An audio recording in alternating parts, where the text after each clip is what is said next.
Alors toi, Samuel, tu es chargé de recherche CNRS, tu as beaucoup travaillé sur les mouvements ouvriers, sur les révolutions au 19e siècle, et puis par ailleurs, tu connais très bien les questions de représentation politique et de théorie politique, et notamment théorie de la démocratie.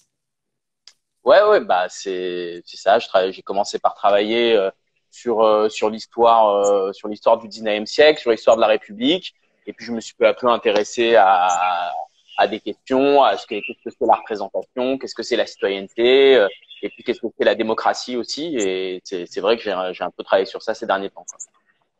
Alors toi, Samuel, je t'ai entendu souvent parler des droits fondamentaux des citoyens en démocratie. C'est quelque chose de crucial.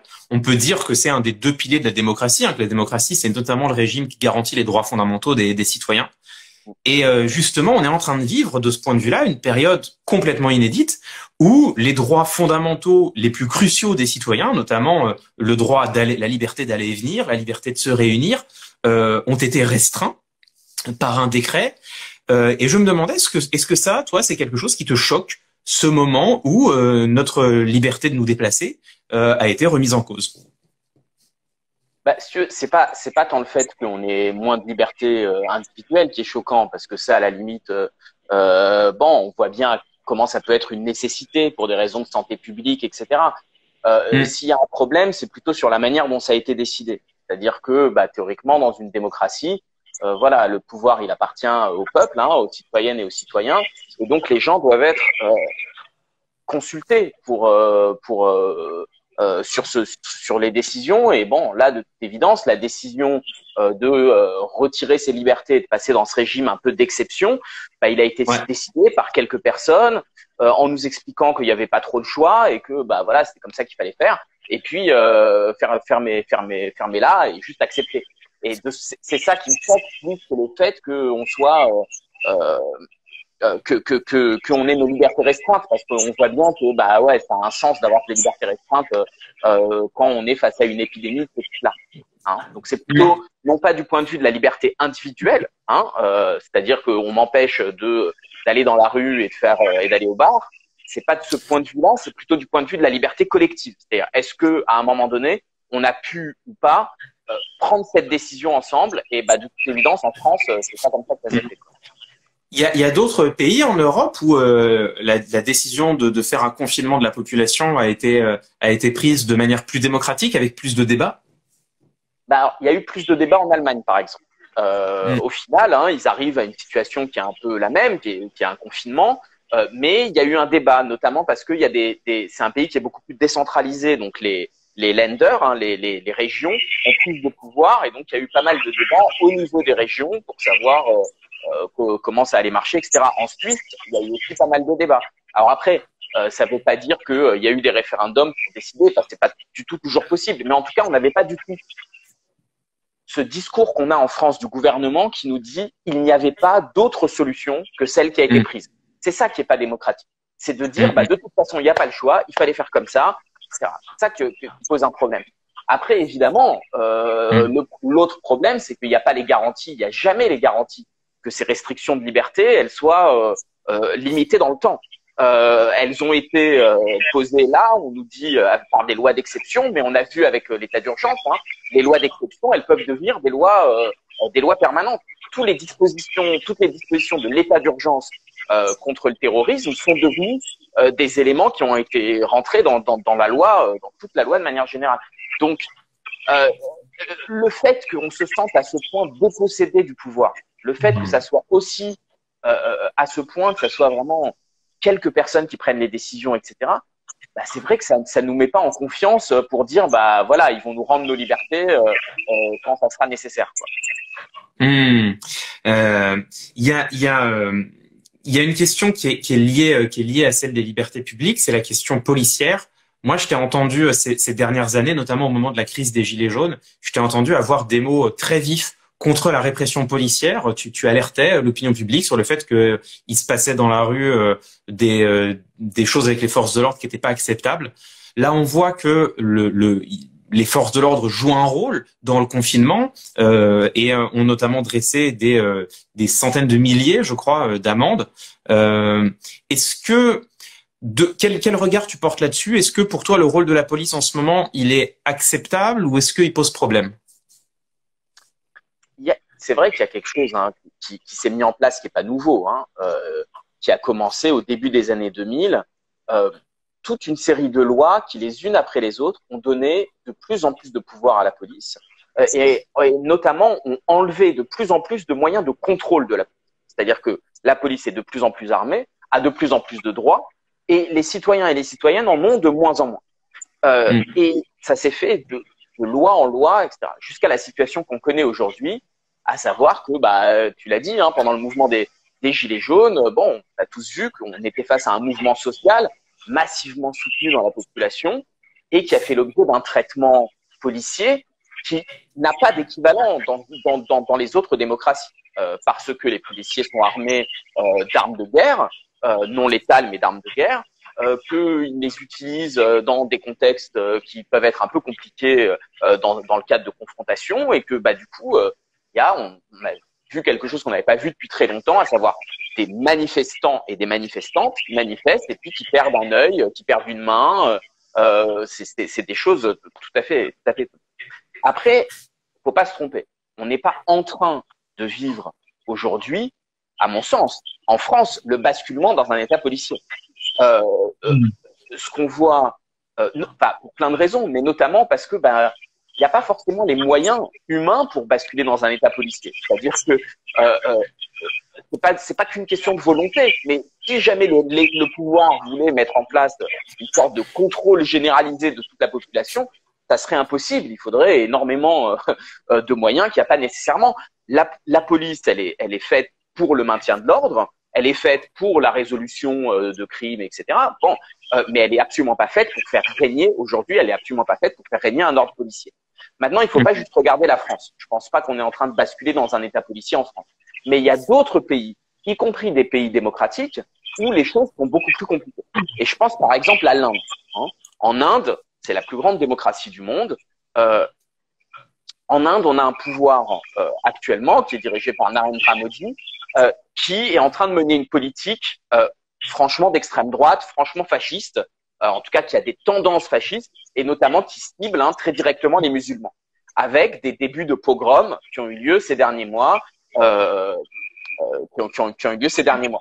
Et ce qu'on voit évidemment, c'est que sous le prétexte de l'état d'urgence sanitaire et sous le prétexte de lutter contre le coronavirus, on a des restrictions massives des libertés publiques en Inde. On a vraiment la mise sur pied pour le coup d'un appareil policier, et puis des militants et des militantes qui sont arrêtés chez eux. Alors que on est dans une démocratie. Donc certaines démocraties sont en train de basculer, comme l'Inde, sur la base de tendances autoritaires qui étaient déjà là. En France, je pense pas qu'on est en train de basculer vers un état policier. Par contre, on est en train de basculer vers quelque chose d'autoritaire. Non pas d'autoritaire parce que c'est la police qui dirigerait, mais parce que la politique s'est concentrée encore plus qu'à n'importe quel moment sur le président, le premier ministre, le gouvernement. Les parlementaires, on n'en entend pas parler. Les partis d'opposition, on n'en entend pas parler. Les syndicats, ils font du travail. Ils ont réussi par leur lutte à faire sanctionner Amazon très récemment. Donc, ils font des choses, mais on n'en entend pas parler publiquement. On entend uniquement parler le président de la République et son gouvernement, qui en plus est un gouvernement aux ordres, puisqu'on est face à un parti qui est vraiment à la solde d'Emmanuel Macron entièrement. Alors, donc, ça m'amène naturellement à la question suivante, et elle est revenue à plusieurs reprises dans les commentaires. Tu viens d'employer à plusieurs reprises le mot de démocratie. Bon, c'est un mot que tu connais bien. Tu viens d'y consacrer un livre sorti début 2020 qui s'appelle sobrement Démocratie. Donc ça m'amène à une double question. C'est quoi une démocratie? Est-ce qu'on peut la définir simplement? Et une fois qu'on a défini la démocratie, est-ce qu'on peut dire que la France est une démocratie? Ouais, on peut définir simplement la démocratie. Après, ça va être une histoire d'interprétation. La démocratie, c'est le gouvernement du peuple. Démos, kratos, c'est du grec ancien. Et c'est un mot qui a été inventé pour désigner un certain type de régime où c'est le peuple qui a le pouvoir. Mais une fois qu'on a dit ça, évidemment, on se pose la question de qu'est-ce que c'est le peuple et qu'est-ce que c'est le pouvoir. Euh, voilà. Et la première chose qui se pose, c'est qu'est-ce que c'est le peuple? Parce que le peuple, ça a deux sens. Ça a un sens. Ah, Samuel, on t'a perdu. Clément, il y a de la reverb, tu peux couper les haut-parleurs. Ah, alors attendez, on a perdu Samuel. Attendez. On a perdu Samuel. Bug. Alors, ok, bon. Alors, Samuel a quitté la vidéo, mais ça n'a pas fait planter le live. Nous sommes toujours en direct. Je vais tout de suite reprendre Samuel. Hop, toc. Ah, c'est Instagram, hein. Salut Samy. Tandis que Samy Nasseri a passé une tête dans le chat. Salut Samy. Salut. Ah! Ouais, désolé. Ah, voilà, c'est exactement, tu vois, la censure. Dès qu'on parle de démocratie, ça y est quoi. Donc, tu étais en train de nous dire qu'en fait, le peuple, il y a deux manières de le définir. Ouais, c'est ça. Le peuple, ça a deux sens. Et ça, c'est pas une nouveauté d'aujourd'hui, hein. Le mot démos en grec, ça a déjà deux sens. Un sens politique. Pour dire le peuple, c'est l'ensemble des citoyens et des citoyennes. À l'époque grecque, seulement les citoyens, hein, puisque les femmes étaient exclues de la citoyenneté, hein, à Athènes. Donc, le démos, c'est l'ensemble des citoyens où tout le monde est à égalité. Hein. Donc, du premier jusqu'au dernier membre de la cité, tout le monde est à égalité, c'est l'ensemble des citoyens. Ça, c'est le démos en un sens politique. Et avoir le pouvoir pour ce démos en un sens politique, ben, ça veut dire faire les lois directement, hein, dans l'esprit à Athènes, hein, c'est-à-dire que tout le monde, tous les citoyens, donc c'était une minorité, mais une grosse minorité de la population. En gros, c'était pas les étrangers, pas les esclaves et pas les femmes, mais sinon les citoyens athéniens faisaient ensemble la loi. Et puis aussi, puisqu'il fallait bien des personnes pour appliquer la loi, des personnes pour juger, c'était des gens tirés au sort principalement. Hein, on ne n'élisait pas. Pourquoi est-ce qu'on n'élisait pas? Parce que l'élection, eh ben, vous allez choisir quelqu'un qui du coup va être un peu supérieur à vous. Alors que une idée démocratique, c'est que on doit avoir vraiment l'égalité, c'est-à-dire que on doit avoir un poids égal, qu'on soit élu ou pas élu, il faut qu'il y ait un poids égal. Et la manière d'incarner cette égalité, hein, c'est le tirage au sort. Donc ça, c'est le démos en un sens politique. Après, le pouvoir du peuple, ce qu'on appelle le pouvoir du peuple, ça a évolué avec le temps. Aujourd'hui, on accepte l'idée que bien on peut exercer notre pouvoir à distance en votant pour des gens, du moment qu'on garde un contrôle sur ces personnes. Aujourd'hui, hein, on se pose la question, est-ce qu'on a vraiment un contrôle sur les élus une fois qu'ils ont été élus? À mon sens, non. Donc, j'anticipe sur la deuxième question. En ce sens-là, de ce qu'est le pouvoir du peuple, ben, c'est compliqué de dire qu'on vit dans une démocratie parce qu'en fait, on ne peut voter pour les gens qu'une fois tous les 5 ans et entre les deux, on a très très très peu de pouvoir dessus. Ça ne veut pas dire qu'on n'a pas de pouvoir. Pendant longtemps, il y avait par exemple les partis politiques qui étaient suffisamment gros, où les gens étaient massivement dans les partis politiques. Ça a rien à voir avec les partis politiques d'aujourd'hui. Les partis politiques d'aujourd'hui, il n'y a plus de citoyens à l'intérieur. Il y a que des cadres, il y a que des élus ou quasiment. Mais à une certaine époque, bon, dans les partis, il y avait des millions, des centaines de milliers, voire des millions de personnes, et puis ils pouvaient du coup exercer un contrôle, c'est-à-dire que une fois que vous étiez élu, bah, vous deviez quand même rendre des comptes au parti et donc rendre des comptes aux citoyens qui étaient membres de ce parti.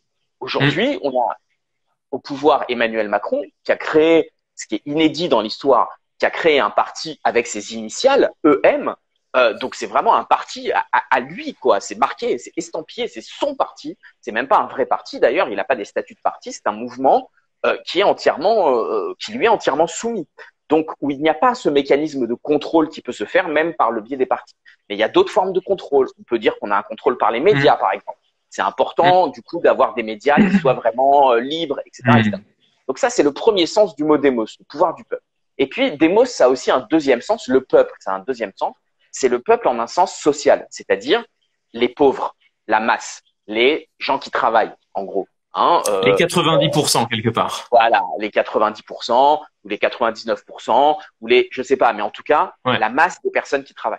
Et donc, une démocratie en ce sens-là, c'est un régime qui donne le pouvoir à cette majorité de travailleurs et de travailleuses, c'est ceux qui donne le pouvoir, on va dire, aux pauvres, ou en tout cas, vous pouvez dire aux classes moyennes, en tout cas, qui donne le pouvoir aux personnes qui doivent travailler pour vivre, qui sont quand même la grande majorité la grande majorité des gens, et qui non seulement leur donnent le pouvoir, mais qui agissent en leur faveur. Et c'est pour ça qu'on a tous ces services publics, qu'on a dans une démocratie où on est censé avoir des éléments sociaux, parce que c'est pour aller dans le sens de cette masse en un sens social, de ce peuple en un sens social. Et de ce point de vue-là, est-ce qu'on est en démocratie ou pas en France? Bon, d'un point de vue politique, je pense que il y a plein de choses qui font dire qu'on est moins en démocratie qu'avant, parce qu'il y a moins de mécanismes de contrôle. Et en matière sociale, c'est un peu pareil, parce que tout l'édifice de ce qu'on va appeler l'État social ou l'État-providence, alors c'est mal dit l'État-providence, mais tout ce qui est service public, tout ce qui est sécurité sociale, depuis quelques décennies, les gouvernements, les uns après les autres, ils le démantèlent, ils le détricotent, ils le réduisent. Et donc, notre démocratie, la démocratie française, qui, bon an, mal an, était quand même un peu sociale, elle est de moins en moins sociale. Et aujourd'hui, on se retrouve, le but, c'est pas de dire est-ce que la France est démocratique ou pas démocratique, c'est est-ce qu'on est sur une pente où on est de plus en plus en démocratie ou de moins en moins en démocratie. De mon point de vue, le problème, c'est qu'on est de moins en moins en démocratie. En fait, c'est ce que tu dis. Je t'avais jamais entendu le dire comme ça, et je te rejoins à 100%. Moi, c'est une idée que j'avais ébauchée, mais je dois pas être le premier à le dire. Hein. Il y a un paquet de temps où pour moi, il fallait sortir de la question dichotomique de on est en démocratie ou on n'est pas en démocratie. C'est-à-dire que c'est un switch, t'allumes, t'éteins la lumière, et puis quand la lumière est allumée, c'est la démocratie et c'est formidable, et puis quand la lumière est éteinte, on ne l'est pas. Et moi, je disais, il faut plutôt parler d'un continuum de la démocratie qui va de la démocratie. On est en train de perdre Samuel, tandis que attendez, hein, j'attends. je me suspends dans mes explications. Attendez, on est en train de perdre Samuel, mais on va le rappeler. Hein.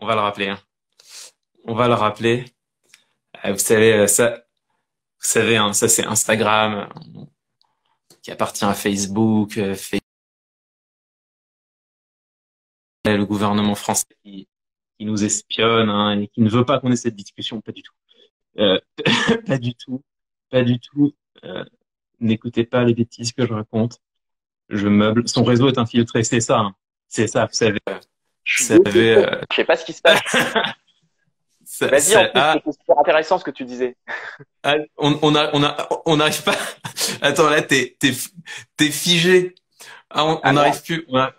On te voit plus, Samuel. C'est terrible. Moi, je vous vois. Mais vous m'entendez ou pas? C'est vrai? Ouais. On t'entend, ouais. On t'entend, mais on te voit pas. Attends, je t'éjecte de la vidéo, je te reprends. Ouais. Hop. Attendez, restez, hein, les amis. Hein. On est en train de parler de théorie de la démocratie et tout. Parce que vous le savez pas forcément, mais moi, c'est ma grande passion, hein, les théories de la démocratie. Tandis que Coach Joe est là. Alors après, on demandera à Coach Joe de nous donner un exercice. Vous le savez, arrange ta webcam. Censuré. Allez, je vous dis. La discussion est sans. Ça y est, ça marche. Et donc, j'étais en train de dire que l'idée que j'avais ébauchée, c'était que il valait mieux parler d'un continuum de la démocratie qui commence avec la vision la plus pessimiste possible de la démocratie, qui est celle de Schumpeter, qui consiste à dire que grosso modo le peuple c'est des moutons de Panurge. D'ailleurs, Schumpeter le dit, hein, dans une démocratie, le peuple c'est des moutons de Panurge. Ils votent tous les 5 ans. Ils ne votent qu'en fonction de la propagande électorale, c'est-à-dire de la publicité. Ils sont incapables de savoir pour qui et pourquoi. Et derrière, c'est les gouvernants, c'est-à-dire les plus capables, qui gouvernent et qui prennent les décisions. Ça, c'est la version de la démocratie quand même la moins enthousiasmante possible. Et puis, à l'autre extrême du spectre, une démocratie qu'on pourrait appeler purement participative ou purement délibérative, où là, le démos s'auto-gouverne véritablement avec... alors selon comment on le voit, soit des référendums successifs, chacun précédé d'un débat approfondi, soit pour aller plus vers l'idée de délibération des jurys citoyens, avec un peuple quasiment constituant permanent. Bon, et moi je disais en fait, il faut penser cette démocratie comme un continuum et essayer de tendre vers une démocratie de plus en plus participative ou délibérative, en sachant que l'horizon idéal, on l'atteindra probablement jamais. Et en fait, toi, tu le disais un peu à ta manière aussi, en disant que finalement, dans un modèle démocratique fonctionnel, il y a le rôle des médias, Donc est-ce que les médias sont un contre-pouvoir? Bah là c'est pareil, c'est pas oui ou non. Je voyais des gens dans le chat qui s'offusquaient en disant comment les médias contre-pouvoir. Bon, c'est vrai qu'en France, il est indiscutable que les médias, y compris celui pour lequel moi je travaille, les médias sont aux mains de quelques gros acteurs économiques. Et en même temps, c'est pas non plus pour ça que les médias sont privés de toute liberté. Et bah, d'ailleurs, on le voit que même sur Canal+, on a encore le droit de dire des choses. Et puis le rôle des mouvements sociaux. Enfin, ça, c'est intéressant. Par exemple, le fait qu'en France, quand même longtemps, quand il y avait un mouvement social de grande ampleur, il faisait plier le pouvoir. C'était la règle. C'est le CPE a fait plier Jacques Chirac. La mobilisation contre les réformes d'Alain Juppé l'ont fait plier également. Bon, on voit qu'aujourd'hui, c'est un peu moins le cas. C'est-à-dire que la réforme des retraites, ça nous montre que, en fait, en France maintenant, on peut laisser les gens foutre le bordel dans la rue pendant un mois, voire plus. Et c'est devenu démocratiquement acceptable de laisser la situation pourrir en attendant juste que les gens soient obligés d'arrêter de faire grève parce que simplement, bah, il faut bien remplir le frigo à un moment donné. Et c'est vrai que quand on pose les choses je trouve que c'est très éclairant de le poser de ce point de vue-là, parce que là, on se rend compte que on sort d'un débat qui, pour moi, est un peu stérile, qui est ce qu'on est en démocratie ou est-ce qu'on n'est pas en démocratie, et on peut commencer à essayer de voir une direction. Et là, moi, j'ai plutôt l'impression que si on pose les choses comme ça, bah, on se dirige plutôt du mauvais côté du continuum, en tout cas, vers moins de démocratie que vers plus. Ouais, je suis d'accord avec toi, et je pense que c'est très conscient et que c'est très voulu parce que tout le monde n'est pas pour la démocratie, en vrai. C'est-à-dire que ce que tu décris comme étant l'horizon de ce qu'est la démocratie, d'un pouvoir égal, participatif, etc., bah, il y a plein de gens qui sont contre. Et tout simplement, les personnes qui sont au pouvoir, je pense que si tu veux, ils t'entendraient et ils diraient, bah ouais, il est bien gentil, Clément Viktorovitch, mais nous, ce qu'on veut, c'est pas la démocratie. Nous, ce qu'on veut, c'est un régime dans lequel les experts prennent les décisions et où bon, le peuple, il est un peu loin. Tu citais Joseph Schumpeter. Lui, Schumpeter, il disait, dès que les citoyens se mêlent de politique, ils passent à un niveau inférieur de rendement mental. Il dit, en gros, les gens, ils sont bêtes, ils peuvent pas. Mais c'est déjà ce que disait Montesquieu. Il disait, les gens sont très très forts pour choisir leur maître, mais par contre, ils ne peuvent pas être leur propre maître. Et donc, ça, c'est ce que montre. Je voyais quelqu'un dans le chat qui parlait de Francis Dupidéry, qui est un chercheur en sciences politiques canadien, et qui montre dans l'histoire à quel point on a une haine de la démocratie, c'est-à-dire ce que lui il appelle l'agoraphobie, une sorte de haine du peuple chez toutes les élites. C'est-à-dire que si aujourd'hui on va vers de moins en moins de démocratie, ben c'est parce que il y a des personnes qui sont au pouvoir et pour qui la démocratie n'est pas un idéal. C'est pas que ce n'est même pas de dire que ce n'est pas possible, etc. C'est que ce n'est même pas un idéal. Et c'est pour ça que tu as raison de parler des mouvements sociaux. C'est que la seule manière de faire pencher la balance vers non pas une démocratie idéale et parfaite, mais vers plus de démocratie, vers un approfondissement de la démocratie, ben, il faut que ça soit par l'action des gens qui ont intérêt à la démocratie. Et qui c'est qui a intérêt à la démocratie? C'est les citoyens, c'est la grande majorité. Et la démocratie en un sens social, ben, c'est les gens qui travaillent. C'est eux qui ont intérêt à être dans un système qui va privilégier les travailleurs sur les détenteurs de capitaux, sur les riches, tout simplement. Et donc, il faut pas, pour moi, de mon point de vue, il faut pas, d'une certaine manière, il faut pas en vouloir aux experts de vouloir nous déposséder de la décision. C'est normal, c'est des experts. Il faut pas en vouloir aux riches de vouloir que les lois soient en leur faveur et pas en celle des pauvres. C'est le jeu. Et donc, après, la question, c'est est-ce que nous, en tant que citoyens lambda ou en tant que personnes qui que travailleurs, est-ce que on laisse simplement l'autre partie jouer ou est-ce qu'on se met à jouer nous-mêmes et jouer avec les armes de la démocratie, c'est-à-dire la contestation, c'est-à-dire la protestation, mais aussi l'organisation, aller dans des associations, peser en fait. Et de ce point de vue-là, c'est de là, pour revenir sur la situation présente du coronavirus, c'est plus ça qui me fait peur. C'est pas un État policier, c'est qu'on accepte encore un peu plus de nous faire déposséder de notre pouvoir de décision par des experts qui nous disent ce qui est bon pour nous, quitte à changer d'avis tous les 2 jours. Que on se fasse, qu'on accepte de plus en plus d'être dans une société où la santé est laissée à l'abandon, la santé publique est laissée à l'abandon, que la recherche est laissée à l'abandon, etc. C'est beaucoup plus ça qui me semble être des dangers que là immédiatement demain un État policier. Mais c'est un vrai danger. C'est pas parce qu'il est moins immédiat, c'est-à-dire qu'on va pas passer demain dans un régime totalitaire, mais c'est pas parce qu'il est moins immédiat qu'il est moins dangereux. Dis-moi Samuel, il y a une troisième question sur laquelle j'avais envie de t'entendre parce que, alors, elle va peut-être paraître moins cruciale pour les gens qui nous écoutent, mais en fait, elle est quand même très importante. C'est la question de la recherche. Je sais que en ce moment, il y a un mouvement social dans le monde de la recherche. Je sais que juste avant le confinement, il y avait une grève qui était en train de monter au sein des enseignants-chercheurs. Et je sais que toi, tu participes à ce mouvement. Est-ce que tu peux nous expliquer et les gens vont voir qu'en fait le lien avec le coronavirus arrive au bout d'un moment. Est-ce que tu peux nous expliquer pourquoi est-ce qu'aujourd'hui les chercheurs sont mécontents et s'apprêtent à se mettre en grève? En fait, il se passe quelque chose, c'est tout à fait d'actualité, hein, parce que c'est la même chose qui se passe à l'hôpital, c'est la même chose qui se passe dans énormément de services publics.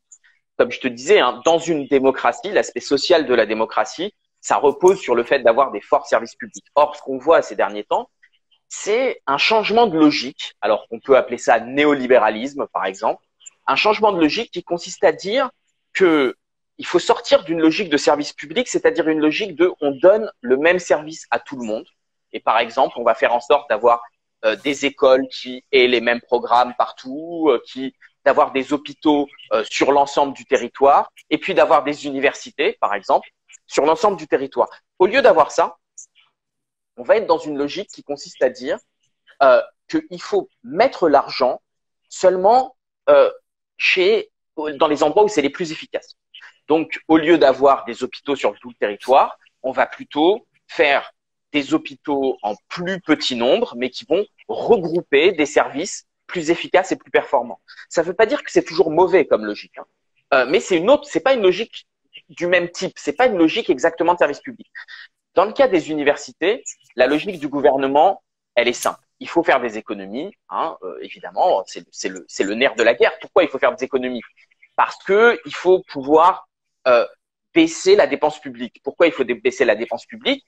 Parce qu'il faut que les entreprises payent de moins en moins d'impôts. Parce que si les entreprises ne payent pas de moins en moins d'impôts, elles délocalisent et elles vont ailleurs. Donc ça veut dire moins d'impôts sur les entreprises. Aujourd'hui, il n'y a jamais eu aussi peu d'impôts sur les entreprises. On est dans une situation où les entreprises ont tout simplement le moins d'impôts depuis plus de 30 ans. Donc il faut baisser l'impôt sur les entreprises pour que les entreprises ne délocalisent pas, et puis comme ça, elles vont créer des emplois, c'est l'effet de ruissellement, etc. Donc il faut couper des ressources au service public. Mais la logique, c'est quoi? C'est de dire, plutôt que de baisser le niveau de toutes les universités et en les maintenant à égalité, c'est de trouver des moyens pour concentrer l'argent sur, on va dire, les 10% d'universités les meilleures. Donc, on va concentrer les moyens sur, je dis des bêtises, hein, sur la Sorbonne, sur Paris-Saclay, hein, là où il y a Polytechnique, etc. On va faire des pôles et on va concentrer les moyens sur ces pôles. Et puis, la logique néolibérale, c'est pas juste de faire ça sur les universités, c'est de faire ça aussi sur les chercheurs. C'est-à-dire qu'on va faire on va trouver un moyen de donner plus d'argent aux 10% des meilleurs des chercheurs, etc., etc. Tout le système fonctionne sur une mise en compétition. On met en compétition les établissements, on met en compétition les étudiants, hein, avec Parcoursup. Au lieu de choisir là où ils veulent aller, on les met en compétition pour avoir les meilleures notes, pour pouvoir accéder à quoi? Aux meilleures universités qui ont été mises elles-mêmes en compétition. Et puis, on va mettre les universitaires en compétition. Évidemment, le problème, c'est que la compétition, ça marche pas nécessairement très très bien. La coopération, parfois, ça marche mieux que la compétition. Et puis, l'autre problème, c'est que comment on choisit les 10% les meilleurs? Qu'est-ce que ça veut dire les 10% des meilleurs chercheurs? C'est super compliqué à trouver. Mais donc, ce que ça fait, c'est qu'on a mis en place une agence qui s'appelle l'Agence nationale de la recherche. Et puis, quand on veut des financements de recherche, on doit déposer des projets à l'Agence nationale de la recherche. Et l'Agence nationale de la recherche, elle est composée de chercheurs qui vont essayer de déterminer c'est quoi les meilleurs projets. Sauf que, évidemment, ça a un énorme effet pervers. C'est que lorsqu'une recherche n'est plus vue comme étant à la mode, elle arrête d'être financée. Et ça, c'est ce qui s'est passé tragiquement sur le coronavirus. Puisque on a notamment un chercheur qui s'appelle Bruno Canard, qui est directeur de recherche au CNRS, qui est un spécialiste de virologie et qui est en particulier spécialiste de coronavirus. C'est sa carrière. Et c'est un chercheur français, c'est un des meilleurs mondiaux sur les coronavirus. Et lui, il a fait comme tout le monde. Il avait besoin d'argent pour faire fonctionner sa recherche. Donc, il est allé voir l'Agence nationale de la recherche, il est allé voir l'Europe, il a fait des demandes de financement. Et au début, il a eu des demandes de financement parce qu'il y avait eu un coronavirus.